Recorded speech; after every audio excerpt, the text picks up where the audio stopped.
ನಮಸ್ಕಾರ ಸ್ನೇಹಿತರೆ, ಮತ್ತೆ ರಾಜ್ಯದ ಮುಖ್ಯವಾದ ಮಾಹಿತಿಗಳನ್ನು ಡೀಟೇಲ್ ಆಗಿ ನೋಡೋಣ. ಅಮೆರಿಕ ದೇಶಕ್ಕೆ ಸಡ್ಡು ಹೊಡೆಯಲು ಮುಂದಾದ ಭಾರತ ಮತ್ತು ಚೀನಾ ಈಗ ಮತ್ತಿಷ್ಟು ಹತ್ತಿರ. ಗಡಿಯಲ್ಲಿ ಪರಿಸ್ಥಿತಿ ಮತ್ತು ಅಭಿವೃದ್ಧಿ ಸುಧಾರಣೆಗೆ ಭಾರತ ಚೀನಾ ನಡುವೆ ಒಪ್ಪಿಗೆ. ಎಲ್ಲ ಮುಖ್ಯವಾದ ಮಾಹಿತಿ ಬಂದಿವೆ. ಮತ್ತೊಂದೆಡೆಯಲ್ಲಿ ಉಪಮುಖ್ಯಮಂತ್ರಿ ಡಿ.ಕೆ. ಶಿವಕುಮಾರ್ ಅವರು ಬಿಜೆಪಿ ಕಡೆ ಒಂದು ಕಾಲಿಟ್ಟಿದ್ದಾರೆ. ದೆಹಲಿಯಲ್ಲೂ ಕೂಡ ಚರ್ಚೆಯಾಗಿದೆ ಎಂದು ಯತ್ನಾಳ್ ಅವರ ಶಾಕಿಂಗ್ ಹೇಳಿಕೆ. ಮತ್ತೊಂದೆಡೆಯಲ್ಲಿ ಸಂಪೂರ್ಣವಾಗಿ ಬದಲಾದ ಡಿ.ಕೆ. ಶಿವಕುಮಾರ್ ಅವರು ಆಗ RSS ಗೀತೆ, ಇಂದು ಉಡುಪಿಯ ಕೃಷ್ಣ ಮಠದಲ್ಲಿ ಭಗವದ್ಗೀತೆ ಶ್ಲೋಕ. ಎಲ್ಲ ಮಾಹಿತಿಗಳನ್ನು ನೋಡೋಣ.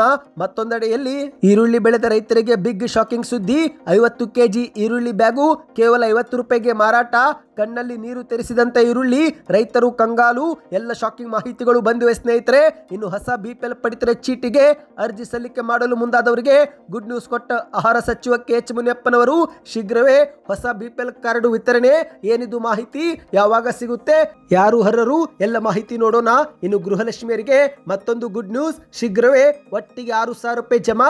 ಯಾವ ಕಂತು ಜಮೆ ಆಗುತ್ತೆ, ಯಾವ ಸಂದರ್ಭದಲ್ಲಿ ಜಮಾ ಆಗುತ್ತೆ, ಎಲ್ಲ ಮಾಹಿತಿಗಳನ್ನು ಡೀಟೇಲ್ ಆಗಿ ನೋಡೋಕ್ಕಿಂತ ಮೊದಲು ದಯವಿಟ್ಟು ನೀವು ಸುದ್ದಿ 9 ಯೂಟ್ಯೂಬ್ ಚಾನೆಲ್ಗೆ ಮೊದಲು ಬಾರಿ ಭೇಟಿ ಕೊಡ್ತಾ ಇದ್ರೆ ಕೆಳಗೆ ಕಾಣುವಂತಹ ಸಬ್ಸ್ಕ್ರೈಬ್ ಬಟನ್ ಕ್ಲಿಕ್ ಮಾಡಿ, ಪಕ್ಕದಲ್ಲಿ ಗಂಟೆ ಕಾಣಿಸುತ್ತೆ ಅದು ಕೂಡ ಒತ್ತಿ. ಇದರಿಂದ ರಾಜ್ಯದ ಮುಖ್ಯವಾದ ಮಾಹಿತಿಗಳು ನಿಮಗೆ ಸಿಗುತ್ತಿರುತ್ತವೆ. ವಿಡಿಯೋಗೆ ಲೈಕ್ ಮಾಡಿ ಮತ್ತು ವಿಡಿಯೋ ಪೂರ್ತಿಯಾಗಿ ಕೊನೆವರೆಗೂ ನೋಡಿ.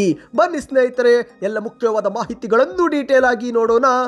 ಇದೀಗ ಭಾರತ ದೇಶವು ರಷ್ಯಾದಿಂದ ತೈಲ ಖರೀದಿ ಮಾಡಿದ ಹಿನ್ನೆಲೆಯಲ್ಲಿ ಅಮೆರಿಕ ಸಿಟ್ಟಿಗೆದ್ದು ಭಾರತದ ಮೇಲೆ 50% ಸುಂಕ ವಿಧಿಸಿದ್ದು, ಇದೇ ವಿಚಾರಕ್ಕೆ ಭಾರತವು ಕೂಡ ತಕ್ಕ ತಿರುಗೇಟು ಕೊಡಲು ಮುಂದಾಗಿದೆ. ಹೌದು ಸ್ನೇಹಿತರೆ, ಭಾರತ ಮತ್ತು ಚೀನಾ ಇದೀಗ ಮತ್ತಿಷ್ಟು ಹತ್ತಿರವಾಗುತ್ತಿದ್ದು, ಈ ಮೂಲಕ ಅಮೆರಿಕಕ್ಕೆ ನಡುಕ ಶುರುವಾಗಿದೆ. ಹೌದು, ಚೀನಾ ಮತ್ತು ಭಾರತ ಮತ್ತೊಮ್ಮೆ ತಮ್ಮ ಸಂಬಂಧ ಸುಧಾರಣೆಗೆ ಮುಂದಾಗಿದೆ.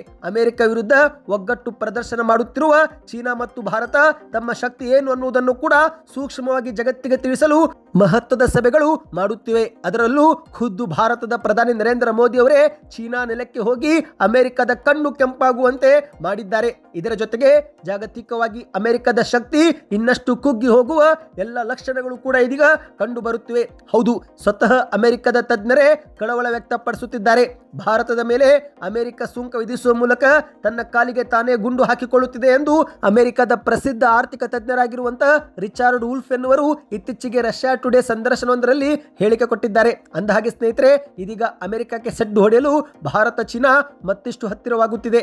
ಅಕ್ಕಪಕ್ಕದಲ್ಲೇ ಇದ್ರೂ ಚೀನಾ ಮತ್ತು ಭಾರತದ ನಡುವೆ ದೊಡ್ಡ ಶತ್ರುತ್ವ ಬೆಳೆದು ಹೋಗಿತ್ತು. ಪದೇ ಪದೇ ಭಾರತ ಮತ್ತು ಚೀನಾ ಗಡಿಯಲ್ಲಿ ಕಿತ್ತಾಡುವ ಘಟನೆಗಳು ನಡೆಯುತ್ತಿದ್ದವು. ಆದರೆ ಇದೀಗ ಅಮೆರಿಕದ ಆಟಕ್ಕೆ ತಕ್ಕ ಪಾಠ ಕಲಿಸಲು ಭಾರತ ಚೀನಾ ಒಂದಾಗಿ ಮುಂದಾಗಿವೆ ಎಂದು ಹೇಳಲಾಗಿದೆ. ಈ ಮೂಲಕ ಅಮೆರಿಕಗೆ ದೊಡ್ಡ ಶಾಕ್ ಅನ್ನೇ ಕೊಟ್ಟಿದೆ. ಡೊನಾಲ್ಡ್ ಟ್ರಂಪ್ ಪ್ರಯೋಗ ಮಾಡಿರುವಂತಹ ತೆರಿಗೆ ಅಸ್ತ್ರಕ್ಕೆ ವಿರುದ್ಧವಾಗಿ ಭಾರತವು ಕೂಡ ಹೊಸ ಅಸ್ತ್ರ ಪ್ರಯೋಗ ಮಾಡುತ್ತಿದೆ. ಚೀನಾ ಜೊತೆಗೆ ಕೈ ಜೋಡಿಸುವ ಮೂಲಕ ಭಾರತ ದೇಶವು ತನ್ನ ಶಕ್ತಿ ಏನು ಅನ್ನುವುದನ್ನು ತೋರಿಸುವುದಕ್ಕೆ ಒಂದು ದೊಡ್ಡ ವೇದಿಕೆನೇ ರೆಡಿ ಮಾಡಿಕೊಂಡಿದೆ. ಇನ್ನಿದೀಗ ಎರಡನೇ ಮುಖ್ಯವಾದ ಮಾಹಿತಿಗೆ ಹೋಗೋಣ. ಇದೀಗ ರಾಜ್ಯ ರಾಜಕೀಯದಲ್ಲಿ ಶಾಸಕ ಯತ್ನಾಳ್ ಅವರ ಮಾತು ಮತ್ತೆ ಭಾರಿ ಸದ್ದು ಮಾಡ್ತಾ ಇದೆ. ಹೌದು, ನಿಮಗೆಲ್ಲರಿಗೂ ಗೊತ್ತಿರುವಂತೆ ಡಿ.ಕೆ. ಶಿವಕುಮಾರ್ ಅವರು CM ಕುರ್ಚಿಯ ಆಕಾಂಕ್ಷಿಯಾಗಿದ್ದಾರೆ. ರಾಜ್ಯ ರಾಜಕೀಯ ವಲಯದಲ್ಲೇ ಪ್ರತಿಯೊಬ್ಬರಿಗೂ ಇದು ಗೊತ್ತಿರುವ ವಿಷಯವಾಗಿದೆ. ಆದರೆ ಮತ್ತೊಂದೆಡೆಯಲ್ಲಿ ಸಿದ್ದರಾಮಯ್ಯರು ತಾವೇ 5 ವರ್ಷದ ಪೂರ್ಣಾವಧಿಯ CM ಎಂದು ಘೋಷಣೆ ಮಾಡುವ ಮೂಲಕ ಪ್ರತಿಯೊಬ್ಬರಿಗೂ ಶಾಕ್ ಕೊಟ್ಟಿದ್ದಾರೆ. ಆದರೆ ಅವಕಾಶ ಬಂದಾಗ CM ಆಗೇ ಆಗ್ತೀನಿ ಅನ್ನುವುದು ಡಿ.ಕೆ. ಶಿವಕುಮಾರ್ ಅವರ ಬಲವಾದ ನಂಬಿಕೆಯಾಗಿದ್ದು, ಇತ್ತೀಚೆಗೆ ಡಿ.ಕೆ. ಶಿವಕುಮಾರ್ ಅವರು ಸದನದಲ್ಲಿ RSS ಗೀತೆ ಹಾಡುವ ಮೂಲಕ ತಮ್ಮದೇ ಪಕ್ಷದವರ ಕೆಂಗಣಿಗೂ ಕೂಡ ಗುರಿಯಾಗಿದ್ದಾರೆ. ಬಳಿಕ ಡಿ.ಕೆ. ಶಿವಕುಮಾರ್ ಅವರು ಕ್ಷಮೆಯೂ ಕೂಡ ಕೇಳಿ, ನಾನು ಕಾಂಗ್ರೆಸ್ನ ನಿಷ್ಠಾವಂತ, ಸಾಯುವವರೆಗೆ ಕಾಂಗ್ರೆಸ್ನಲ್ಲಿ ಇರುತ್ತೇನೆ ಎಂಬ ಹೇಳಿಕೆಯನ್ನು ಕೊಟ್ಟಿದ್ದು, ಈಗ ಇದೇ ನಡುವೆ ಡಿ.ಕೆ. ಶಿವಕುಮಾರ್ ಅವರು ಬಿಜೆಪಿಗೆ ಹೋಗುತ್ತಾರೆ ಎಂಬ ಚರ್ಚೆ ಶುರುವಾಗಿದೆ. ಹೌದು ಸ್ನೇಹಿತರೆ, ಈ ಬಗ್ಗೆ ಇದೀಗ ಸ್ವತಃ ಶಾಸಕ ಯತ್ನಾಳ್ ಅವರು ಶಾಕಿಂಗ್ ಹೇಳಿಕೆ ಕೊಟ್ಟಿದ್ದಾರೆ. ಬಿಜೆಪಿಯಿಂದ ಉಚ್ಚಾಟಿತಗೊಂಡಿರುವ ಯತ್ನಾಳ್ ಅವರು ಮಾಧ್ಯಮಗಳ ಮುಂದೆ ಹೊಸ ಬಾಂಬ್ ಒಂದನ್ನು ಸಿಡಿಸಿದ್ದಾರೆ. ಡಿ.ಕೆ. ಶಿವಕುಮಾರ್ ನಾಟಕ ಮಾಡ್ತಿದ್ದಾರೆ. ಡಿ.ಕೆ. ಶಿವಕುಮಾರ್ ಅವರ ಒಂದು ಕಾಲು ಈಗಾಗಲೇ ಬಿಜೆಪಿ ಕಡೆಗೆ ಇಟ್ಟಾಗಿದೆ ಎಂದು ಶಾಸಕ ಯತ್ನಾಳ್ ಅವರು ಹೇಳಿಕೆಯನ್ನ ಕೊಟ್ಟಿದ್ದಾರೆ. ಬಿಜೆಪಿಗೆ ಬರುವ ಬಗ್ಗೆ ಒಂದು ಚರ್ಚೆ ಕೂಡ ನಡೆದಿದೆ. ಆದರೆ ಏನು ಮಾಡುವುದು, ಡಿ.ಕೆ. ಶಿವಕುಮಾರ್ ಅವರ ಹಿಂದೆ ಸಾಕಷ್ಟು ಶಾಸಕರ ಬೆಂಬಲವಿಲ್ಲ. ಇದೇ ಕಾರಣಕ್ಕೆ ಈಗ ಸುಮ್ಮನಾಗಿದ್ದಾರೆ. ದೆಹಲಿಯಲ್ಲಿ ಡಿ.ಕೆ. ಶಿವಕುಮಾರ್ ಮತ್ತು ಬಿಜೆಪಿ ರಾಜ್ಯಾಧ್ಯಕ್ಷ B.Y. ವಿಜೇಂದ್ರ ನೇತೃತ್ವದಲ್ಲಿ ದೊಡ್ಡ ಮಟ್ಟದಲ್ಲಿನ ಚರ್ಚೆ ನಡೆದಿದೆ ಎಂದು ಯತ್ನಾಳ್ ಅವರು ಶಾಕಿಂಗ್ ಹೇಳಿಕೆ ಕೊಟ್ಟಿದ್ದಾರೆ. ಸದ್ಯ ಇವರ ಒಂದು ಹೇಳಿಕೆ ರಾಜ್ಯ ರಾಜಕೀಯದಲ್ಲಿ ಮತ್ತೊಮ್ಮೆ ಸಂಚಲನ ಮೂಡಿಸಿದೆ. ಇನ್ನು ಇದೇ ವೇಳೆ ಮತ್ತೆ ಮುಂದುವರೆದು ಮಾತನಾಡಿದಂತ ಯತ್ನಾಳ್ ಅವರು ಡಿ.ಕೆ. ಶಿವಕುಮಾರ್ ಬಿಜೆಪಿಗೆ ಬಂದ್ರೆ ಅವರೇ ಮುಖ್ಯಮಂತ್ರಿ, ವಿಜೇಂದ್ರ ಉಪಮುಖ್ಯಮಂತ್ರಿ ಆಗಬಹುದು. ಇಬ್ಬರು ಸೇರಿ ಕರ್ನಾಟಕವನ್ನ ಮಾರಿಬಿಡ್ತಾರೆ.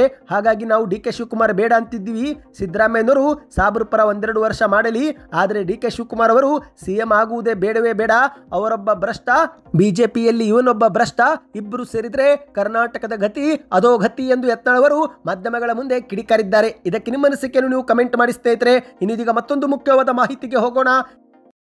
ಇತ್ತೀಚೆಗಷ್ಟೇ ಸದನದಲ್ಲಿ RSS ಗೀತೆ ಹಾಡಿ ರಾಜ್ಯಾದ್ಯಂತ ಸುದ್ದಿಯಾದಂಥ ಡಿ ಕೆ ಶಿವಕುಮಾರ್ ಅವರು ಇದೀಗ ಮತ್ತೊಮ್ಮೆ ಭಗವದ್ಗೀತೆಯ ಶ್ಲೋಕ ಹಾಡುವ ಮೂಲಕ ಮತ್ತೊಮ್ಮೆ ಸುದ್ದಿಯಾಗಿದ್ದಾರೆ. ಹೌದು ಸ್ನೇಹಿತರೆ, ಸದನದಲ್ಲಿ RSS ಗೀತೆ ಹಾಡಿದ ಬಳಿಕ ಡಿ ಕೆ ಶಿವಕುಮಾರ್ ಅವರ ಇಮೇಜು ಕಮ್ಮಿಯಾಗಿದೆ ಎಂದು ಹೇಳಲಾಗಿತ್ತು. ಅಷ್ಟು ಮಾತ್ರವಲ್ಲದೆ ಕಾಂಗ್ರೆಸ್ ವಲಯದಲ್ಲೂ ಕೂಡ ವ್ಯಾಪಕ ಟೀಕೆಗೆ ಡಿ ಕೆ ಶಿವಕುಮಾರ್ ಅವರು ಗುರಿಯಾಗಿದ್ರು. ಆದರೆ ಇದೀಗ ಆಗಸ್ಟ್ 31ರಂದು ಉಡುಪಿ ಜಿಲ್ಲೆಯ ಕೃಷ್ಣ ಮಠದ ಕಾರ್ಯಕ್ರಮವೊಂದರಲ್ಲಿ ಭಾಗಿಯಾಗಿ ಭಗವದ್ಗೀತೆಯ ಶ್ಲೋಕವನ್ನ ಹಾಡಿದ್ದಾರೆ. ಹೌದು, ಈ ಮೂಲಕ ತಮ್ಮ ಡ್ಯಾಮೇಜ್ ಕಂಟ್ರೋಲ್ಗೆ ಡಿ ಕೆ ಶಿವಕುಮಾರ್ ಅವರು ಮುಂದಾಗಿದ್ದಾರೆ. ಹೌದು ಸ್ನೇಹಿತರೆ, ಡಿ ಕೆ ಶಿವಕುಮಾರ್ ಅವರು ವೇದಿಕೆ ಮೇಲೆ ಮಾತನಾಡಿದ್ದು, ನನ್ನ ಮಾತಲ್ಲಿ ತಪ್ಪು ಹುಡುಕುವವರೇ ಹೆಚ್ಚಾಗಿದ್ದಾರೆ. ನನ್ನ ಬಾಯಿಂದ ಯಾವುದೇ ತಪ್ಪು ನುಡಿಸದಂತೆ ಶ್ರೀಕೃಷ್ಣ ಪರಮಾತ್ಮನಲ್ಲಿ ನಾನು ಪ್ರಾರ್ಥಿಸುತ್ತೇನೆ ಎಂದು ಡಿ ಕೆ ಶಿವಕುಮಾರ್ ಅವರು ಹೇಳಿದ್ದಾರೆ. ಕೆಲವರು ನನ್ನನ್ನು ಬಂಡೆ ಎಂದು ಕರೆಯುತ್ತಾರೆ.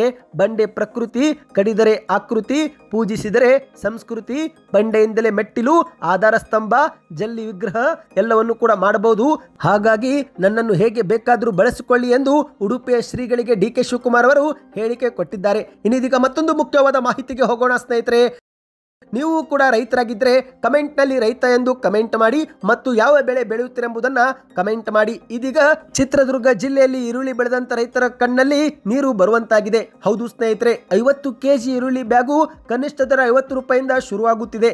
ಹೌದು, ಚಿತ್ರದುರ್ಗ ಜಿಲ್ಲೆಯಲ್ಲಿ ಈರುಳ್ಳಿ ಕಟಾವು ನಡೆದಿದ್ದು, ಆದರೆ ಬೆಲೆ ಕುಸಿತದಿಂದ ಈರುಳ್ಳಿ ಬೆಳೆಗಾರರು ಕಂಗಾಲಾಗಿ ಹೋಗಿದ್ದಾರೆ. 50 kg ಬ್ಯಾಗು 50 ರೂಪಾಯಿಂದ 500 ರೂಪಾಯಿಗೆ ಮಾರಾಟವಾಗುತ್ತಿದ್ದು, ಇದು ರೈತರನ್ನ ನಷ್ಟಕ್ಕೆ ದೂಡಿದೆ. ಹೌದು, ಈರುಳ್ಳಿ ಮಧ್ಯ ಕರ್ನಾಟಕ ಭಾಗದ ಪ್ರಮುಖ ವಾಣಿಜ್ಯ ಬೆಳೆ. ಉತ್ತಮ ದರ ದೊರೆತು ಗಣೇಶ ಹಬ್ಬದ ಸಂಭ್ರಮ ಇಮ್ಮಡಿಗೊಳಿಸುತ್ತೆ ಎಂದು ರೈತರು ನಂಬಿಕೆ ಇಟ್ಟಿದ್ರು. ಆದರೆ ಅವರ ನಂಬಿಕೆ ಏಕಾಏಕಿ ಬೆಲೆ ಕುಸಿತದಿಂದ ಹುಸಿಯಾಗಿದೆ. ಕಳೆದ ವರ್ಷ ಇದೇ ಅವಧಿಯಲ್ಲಿ ಪ್ರತಿ ಬ್ಯಾಗು 1600 ರೂಪಾಯಿಯಿಂದ 3450 ರೂಪಾಯಿವರೆಗೆ ಮಾರಾಟವಾಗಿತ್ತು. ಆದರೆ ಈ ಬಾರಿ 100 ರೂಪಾಯಿಯಿಂದ 500 ರೂಪಾಯಿವರೆಗೆ ಮಾರಾಟ ಮಾಡಲಾಗುತ್ತಿದೆ. ಅಂದ್ರೆ ಸ್ನೇಹಿತರೆ, ಪ್ರತಿ ಕೆಜಿಗೆ 10 ರೂಪಾಯಿ ರೀತಿಯಲ್ಲಿ ಮಾರಾಟವಾಗುತ್ತಿದೆ. ಮಾಹಿತಿಯ ಪ್ರಕಾರ ಚಿತ್ರದುರ್ಗ ಜಿಲ್ಲೆಯಲ್ಲಿ ಈ ಒಂದು ಹಂಗಾಮಿನಲ್ಲಿ 40,000 ಹೆಕ್ಟೇರ್ ಪ್ರದೇಶದಲ್ಲಿ ಈರುಳ್ಳಿ ಬೆಳೆಯಲಾಗಿದೆ. ಇದು ಬೆಲೆ ಕುಸಿತಕ್ಕೆ ಮುಖ್ಯ ಕಾರಣ ಎಂದು ಹೇಳಲಾಗಿದೆ. ಹೌದು ಸ್ನೇಹಿತರೆ, ಬೇಡಿಕೆ ತಗ್ಗಿ ಹೋಗಿದೆ. ಈ ಮೂಲಕ ರೈತರು ಈಗ ಬಾಡಿಗೆ ವಾಹನದಲ್ಲಿ ಈ ಒಂದು ಈರುಳ್ಳಿಯನ್ನು ಬೇರೆ ದಾರಿ ತೋಚದೆ ಬೆಂಗಳೂರಿನ ಯಶವಂತಪುರ ಮಾರುಕಟ್ಟೆಗೆ ಸಾಗಿಸುತ್ತಿದ್ದಾರೆ. ಮಾಹಿತಿಯ ಪ್ರಕಾರ ಕಳೆದ 1 ತಿಂಗಳಿನಿಂದ ಸುರಿಯುತ್ತಿರುವ ಮಳೆಯಿಂದಾಗಿ ಕಟಾವುಗೆ ಬಂದಿದ್ದಂತ ಈರುಳ್ಳಿಯ ಗುಣಮಟ್ಟವು ಕೂಡ ಹಾಳಾಗಿ ಹೋಗಿದೆ ಎಂದು ಹೇಳಲಾಗಿದೆ. ಕಳೆದ ವಾರವೂ ಕೂಡ ಸುರಿದ ಭಾರಿ ಮಳೆಗೆ ಅಪಾರ ಪ್ರಮಾಣದಲ್ಲಿ ಈರುಳ್ಳಿಯೂ ಕೂಡ ನಾಶವಾಗಿದೆ ಎಂದು ಹೇಳಲಾಗಿದೆ. ಸ್ನೇಹಿತರೆ, ನೀವು ಕೂಡ ರೈತರಾಗಿದ್ರೆ ಕಮೆಂಟ್ ನಲ್ಲಿ ರೈತ ಎಂದು ಕಮೆಂಟ್ ಮಾಡಿ. ಇನ್ನೀಗ ಮತ್ತೊಂದು ಮುಖ್ಯವಾದ ಮಾಹಿತಿಯತ್ತ ಹೋಗೋಣ. ನೀವು ಕೂಡ ಹೊಸ BPL ಪಡಿತರ ಚೀಟಿ ಪಡೆದುಕೊಳ್ಳಲು ಕಾಯುತ್ತಿದ್ರೆ ನಿಮಗಿದೊಂದು ಗುಡ್ ನ್ಯೂಸ್ ಆಗಿದೆ. ಹೌದು, ಹೊಸ ಪಡಿತರ ಚೀಟಿಗಾಗಿ ಅರ್ಜಿ ಸಲ್ಲಿಕೆ ಮಾಡಿರುವಂತಹ ಎಲ್ಲ ಅರ್ಜಿಗಳನ್ನು ಶೀಘ್ರದಲ್ಲೇ ಪರಿಷ್ಕರಿಸಿ ಅರ್ಹ ಫಲಾನುಭವಿಗಳಿಗೆ ಮಾತ್ರ BPL ಪಡಿತರ ಕಾರ್ಡ್ ವಿತರಣೆ ಮಾಡುತ್ತೇವೆ ಎಂದು ಆಹಾರ ಸಚಿವರಾಗಿರುವ KH ಮುನಿಯಪ್ಪನವರು ಮಾಧ್ಯಮಗಳ ಮುಂದೆ ಹೇಳಿಕೆಯನ್ನ ಕೊಟ್ಟಿದ್ದಾರೆ. ಹೌದು ಸ್ನೇಹಿತರೆ, ಕಳೆದ ಬಿಜೆಪಿ ಸರ್ಕಾರಗಳ ಅವಧಿಯಿಂದಲೂ ಬಾಕಿ ಉಳಿದಿದ್ದಂಥ ಪಡಿತರ ಚೀಟಿ ಅರ್ಜಿಗಳನ್ನು ಹಂತ ಹಂತವಾಗಿ ಪರಿಷ್ಕರಣೆ ಮಾಡುತ್ತಿದ್ದೇವೆ. ಈ ಕಾರ್ಯವು ಈಗ ಅಂತಿಮ ಹಂತದಲ್ಲಿದೆ. ಶೀಘ್ರವೇ ಪರಿಷ್ಕರಣೆ ಪೂರ್ಣಗೊಂಡ ನಂತರ ತಕ್ಷಣವೇ ಹೊಸ ಕಾರ್ಡ್ ವಿತರಿಸುತ್ತೇವೆ ಎಂದು ಆಹಾರ ಸಚಿವರು ಭರವಸೆ ಕೊಟ್ಟಿದ್ದಾರೆ. ನಮ್ಮ ಕರ್ನಾಟಕದ ಆರ್ಥಿಕ ಪರಿಸ್ಥಿತಿಯು ಮಹಾರಾಷ್ಟ್ರದ ನಂತರ ದೇಶದಲ್ಲೇ 2ನೇ ಸ್ಥಾನದಲ್ಲಿದೆ. ಇಂತಹ ಅಭಿವೃದ್ಧಿ ಹೊಂದುತ್ತಿರುವ ಕರ್ನಾಟಕ ರಾಜ್ಯದಲ್ಲಿ 80% ಜನರು ಈಗಲೂ ಕೂಡ BPL ಕಾರ್ಡ್ ಹೊಂದಿದ್ದಾರೆ ಎಂಬುದು ಆಶ್ಚರ್ಯವಾಗಿದೆ. ಹಾಗಾಗಿ ಅನರ್ಹ BPL ಕಾರ್ಡ್ ಅನ್ನು ರದ್ದು ಮಾಡಿ ಶೀಘ್ರವೇ ಮತ್ತೊಮ್ಮೆ ಹೊಸ BPL ಪಡಿತರ ಚೀಟಿ ಕೊಡುತ್ತೇವೆ ಎಂದು ಮಾಧ್ಯಮಗಳ ಮುಂದೆ ಹೇಳಿದ್ದಾರೆ. ಕೇವಲ ಅರ್ಹರಿಗೆ ಮಾತ್ರ ಈ ಸೌಲಭ್ಯ ದೊರಕುವಂತೆ ಎಲ್ಲರೂ ಕೂಡ ನಮಗೆ ಸಹಕರಿಸಬೇಕು. ಹಾಗಾಗಿ BPL ಕಾರ್ಡ್ ಅನ್ನು ಮತ್ತೊಮ್ಮೆ ಪರಿಷ್ಕರಣೆ ಮಾಡಲು ನಮಗೆ ಸಹಕರಿಸಬೇಕು ಎಂದು ಮಾಧ್ಯಮಗಳ ಮುಂದೆ ತಿಳಿಸಿದ್ದಾರೆ. ಹೌದು ಗೆಳೆಯರೆ, ಇದೀಗ ರಾಜ್ಯದಲ್ಲಿ ಅನರ್ಹರ BPL ಕಾರ್ಡ್ ರದ್ದಾಗುವ ಸಾಧ್ಯತೆ ಇದೆ. ಶೀಘ್ರವೇ ಕರ್ನಾಟಕದ ಸರ್ಕಾರ ಮತ್ತೊಮ್ಮೆ BPL ಕಾರ್ಡ್ ಪರಿಷ್ಕರಣೆಗೆ ಕೈ ಹಾಕಲಿದೆ. ಇದಕ್ಕೆ ನಿಮ್ಮ ಅನಿಸಿಕೆಯನ್ನು ನೀವು ಕಮೆಂಟ್ ಮಾಡಿ. ಇನ್ನೀಗ ಕೊನೆಯ ಮುಖ್ಯವಾದ ಮಾಹಿತಿಗೆ ಹೋಗೋಣ. ರಾಜ್ಯ ಕಾಂಗ್ರೆಸ್ ಸರ್ಕಾರದ ಗೃಹಲಕ್ಷ್ಮಿಯರಿಗೆ ಒಂದು ಮುಖ್ಯವಾದ ಮಾಹಿತಿ ಬಂದಿದೆ. ಹೌದು, ವರಮಹಾಲಕ್ಷ್ಮಿ ಹಬ್ಬದ ಸಮಯದಲ್ಲಿ 21ನೇ ಕಂತು ಜಮೆ ಮಾಡಿದಂತ ಸರ್ಕಾರ ಇದೀಗ 22, 23 ಮತ್ತು 24ನೇ ಕಂತನ್ನ ಬಾಕಿ ಇರಿಸಿಕೊಂಡಿದೆ. ಅಂದ್ರೆ ಸ್ನೇಹಿತರೆ, 3 ಕಂತುಗಳ ಒಟ್ಟು 6,000 ರೂಪಾಯಿ ಈಗಲೂ ಕೂಡ ಫಲಾನುಭವಿಗಳ ಖಾತೆಗೆ ಜಮೆ ಆಗುವುದು ಬಾಕಿ ಇದೆ. ಮಾಹಿತಿಯ ಪ್ರಕಾರ ಗಣೇಶ ಚತುರ್ಥಿ ದಿನದಂದು 22ನೇ ಕಂತು ಜಮೆ ಆಗುವ ಭರವಸೆ ಇತ್ತು. ಆದರೆ ಇಂದಿಗೆ ಗಣೇಶ ಬಂದು 5 ದಿನ ಕಳೆದರೂ ಕೂಡ ಇದುವರೆಗೆ 22ನೇ ಕಂತು ಜಮೆ ಆಗಿಲ್ಲ. ಈ ಬಗ್ಗೆ ಮಾಧ್ಯಮಗಳ ಮುಂದೆ ಮಹಿಳೆಯರು ಅಸಮಾಧಾನ ಹೊರಗೆ ಹಾಕುತ್ತಿದ್ದಾರೆ. ಈಗ ಮಾಹಿತಿಯ ಪ್ರಕಾರ ಮುಂಬರುವಂತಹ ದಸರಾ ಹಬ್ಬದ ಸಂದರ್ಭದಲ್ಲಿ ಒಟ್ಟು 6,000 ರೂಪಾಯಿ ಮಹಿಳೆಯರ ಬ್ಯಾಂಕ್ ಖಾತೆಗೆ ಜಮೆ ಆಗುವ ಸಾಧ್ಯತೆ ಇದೆ ಎಂದು ಹೇಳಲಾಗಿದೆ. ಹೌದು, ಪ್ರತಿ ಬಾರಿಯೂ ಕಾಂಗ್ರೆಸ್ ಸರ್ಕಾರ ಶುಭ ದಿನ ಒಳ್ಳೆಯ ದಿನದಂದು ಹಣವನ್ನು ಬಿಡುಗಡೆ ಮಾಡುತ್ತೆ. ಇತ್ತೀಚೆಗೆ ವರಮಹಾಲಕ್ಷ್ಮಿ ಹಬ್ಬದ ಸಮಯದಲ್ಲಿ ಬಿಡುಗಡೆ ಮಾಡಿತ್ತು. ಈಗ ಅದೇ ರೀತಿ ದಸರಾ ಹಬ್ಬದ ಸಮಯದಲ್ಲಿ ಬಾಕಿ ಕಂತುಗಳನ್ನು ಒಟ್ಟಿಗೆ ಜಮಾ ಮಾಡಬಹುದು ಎಂದು ನಿರೀಕ್ಷಿಸಲಾಗಿದೆ. ಸ್ನೇಹಿತರೆ, ನಿಮ್ಮ ಖಾತೆಗೆ ಆಗಸ್ಟ್ ತಿಂಗಳಲ್ಲಿ ವರಮಹಾಲಕ್ಷ್ಮಿ ಹಬ್ಬದ ಸಂದರ್ಭದಲ್ಲಿ 2,000 ರೂಪಾಯಿ ಜಮೆ ಆಗಿದ್ರೆ ಕಮೆಂಟ್ನಲ್ಲಿ ಎಸ್ ಅಥವಾ ನೋ ಎಂದು ಕಮೆಂಟ್ ಮಾಡಿ. ಇದರಿಂದ ಒಂದು ಉತ್ತಮ ಫೀಡ್ಬ್ಯಾಕ್ ಸಿಗುತ್ತೆ. ದಯವಿಟ್ಟು ವಿಡಿಯೋಗೆ ಲೈಕ್ ಮಾಡಿ.